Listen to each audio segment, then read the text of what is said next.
Welcome to Ravens Over. Please go to my channel, also hit the notification bell, like this video, please share. You already know I've been going through a very deep depression because the fact of the matter is that I lost both parents at the same time. Lost the father and then I lost my mother due to COVID-19. Also feel as though they were murdered, snatched between my hands.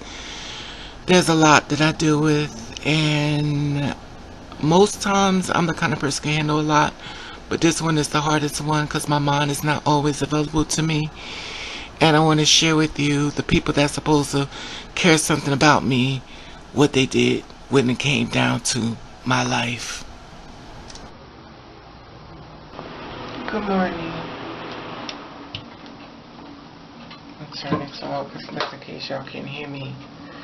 It is almost 7:20 in the morning. And I want to share this with you. Now, of course, a lot of you already know if you've been following me. I've been grieving from my parents' death from COVID-19, and I just want to share with you, keep you in the loop of the things that I deal with behind the scenes. And I've talked about this before. I'm going to need you to work with me here because my brain is not available. When I say that, it means I'm struggling with my thoughts, putting thoughts together. I'm struggling with making sure I lock the door, making sure everything. I'm not mentally available. I'm fighting to try to get out of this depression, which is mentally killing me more than you know.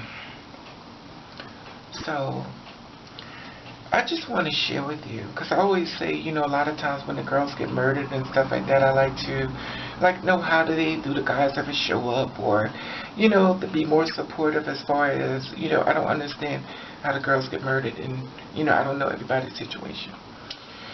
So this is not about murder and stuff, but to me it kind of is, because due to the fact that COVID-19 took both of my parents at the same time. So I can't go grieve to one and talk to the other one because they both left the same time.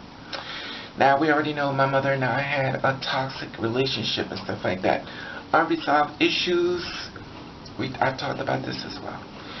And the fact of the matter is that even though we had a toxic relationship, I didn't want my mother to die.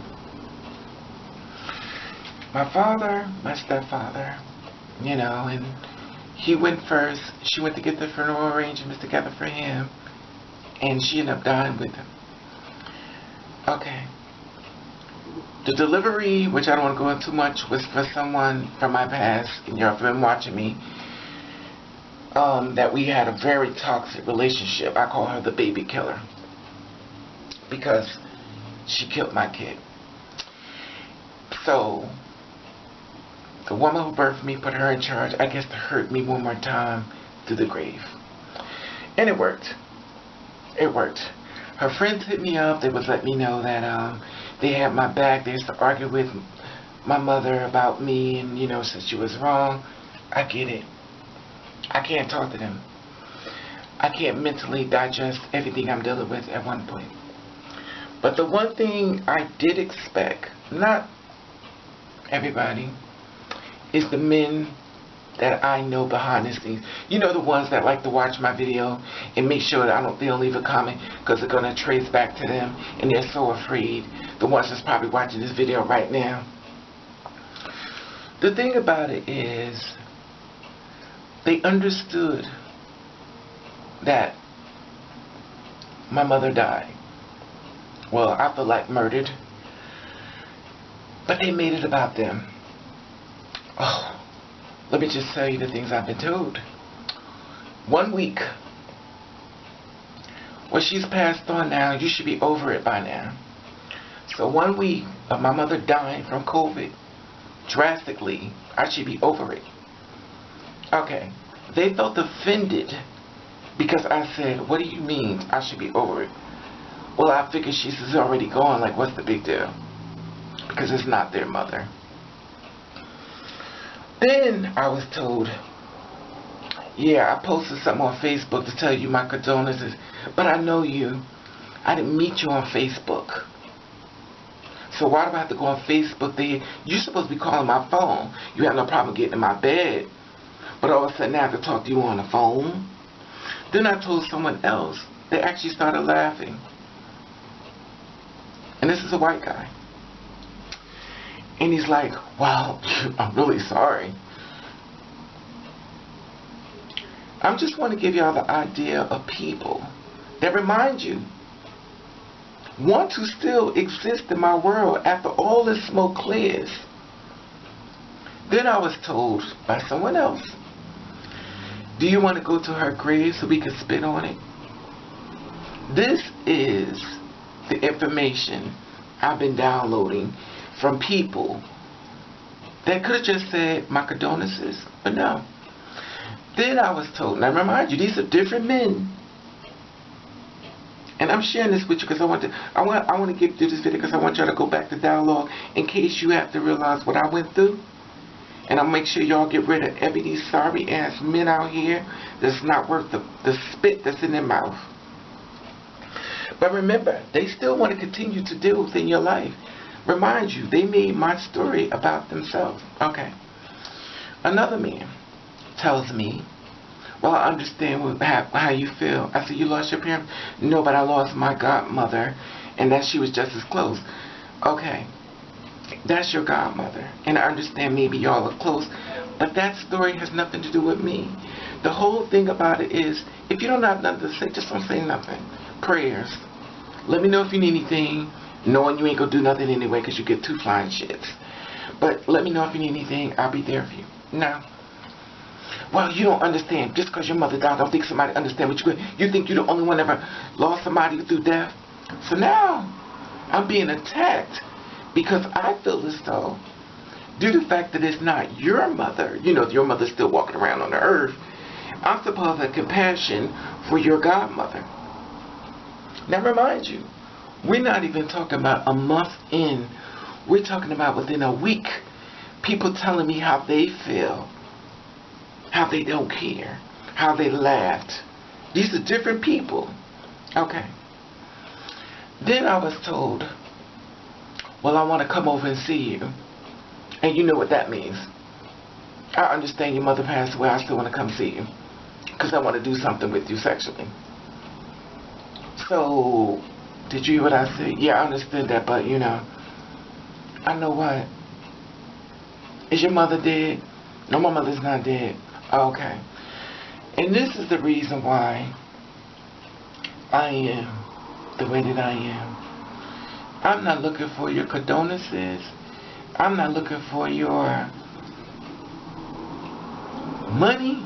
Because clearly, it wouldn't be enough money in the world. All I was doing was hurting. That's all I was doing was hurting. And the thing about it is, it's not like you have to come to me and rub my back or feel sorry for me. Because you could just stay away from me. Pretty simple. The thing about it is, this stuff has made me see people for who they are. And maybe they've always been this way. Or maybe I just didn't know it. But I see them now. And I'm going to tell you something. When this smoke clears, and it will, because I'm going to get past it. I'm going to get past it. But when this smoke clears, all you behind the scene motherfuckers is going gag. Y'all just better wait. Like I said before, you better stay away from me. And all the ones watching behind the scenes, you know, you the basketball player, you the lawyer, you the correction officer, you the one with all the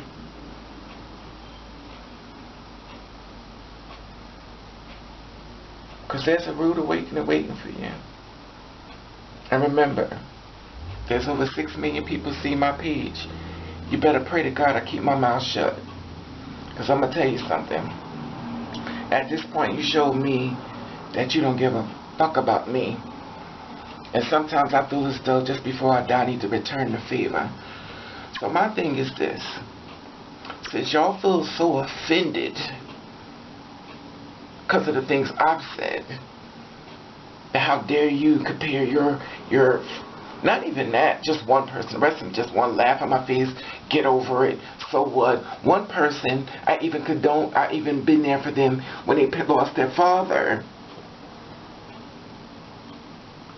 And they let me know when my turn came, which I didn't know I was good in the turn. They could care less. Told me yesterday, you want me to leave you alone? Because if that's what you want, I'll do. I'm not checking for you. Leave me alone? You can't leave somebody alone that's not even with you. So how are you leaving me alone? I just want to share with y'all the stuff people been saying to me behind the scenes. So if you wonder how come I stopped talking about it, if you wonder how come I just didn't want to talk about it, I'm letting you know. And the thing about it is, it's not like they had to say these things to me, but they said it. And I wanted to give you an idea of what I've been going through. So if I seem distant or I seem like my mind is not together, now you know why. Even though I'm suffering in silence, even though I'm suffering from a deep, deep depression that I can't quite get out, I just want to let y'all know exactly what people been saying to me behind the scenes. And when I tell you they're unapologetic and they feel like they're right with how they talking to me, and remind you, they still want to be in my life as if they never said nothing to me. Unapologetic, don't care. I'm breathing, but feel very dead inside. But I'm moving forward and pushing to come through, and I will. Because like an old saying goes, you can't keep a strong bitch down. But I'm going to tell you something. This is called layers, my little baby sisters. This is called layers. I'm being built. So even though you see me hurting, I'm being built. And you're going to be watching me being built in a bigger, even builter person than they ever could imagine. Because there's a mighty wind coming, and all their goddamn names is on it. So they better clear the smoke before I clear the smoke for them. So if you already blocked and all this extra stuff and unapologetic and stuff, the old Reem is about to return. And y'all never met that person. I told you I got anger issues. I'm not giving you warnings for no reason at all. I know how to do things. But anyway, I just wanted to share this with you. Layers are being built, being gonna make me even stronger than I was before. So now I already know backstabbers and betrayer. But I didn't think it would be one of y'all. But it is the truth. The truth has set me free. The truth has set me free. Y'all know I got high blood pressure. Y'all know me having have a stroke. It's funny because I was telling y'all before, I may have a stroke. I was like, so I can't do stories. I can't do this. And then I get dropped. I get all of this dumped on me. Knowing that if the doctors told me, 6 doctors told me that I could end up dying. So I just wanted to do this video for you, just in case I do end up dying from a stroke, because you never know. But I'm taking my medicine, and I wanted to share with y'all what these men behind the scenes been doing to me. So if any man is hurting you, get rid of their asses, because when the smoke clears, the truth comes out even more. Stuff you didn't think would come from their mouth came from their mouth. Make yourself more important than anything in this world, because people really don't give a fuck about you. Let my demise be your lesson. It is now 7:30 in the morning. Let my message be your testimony to never be like Raven. Have a good day.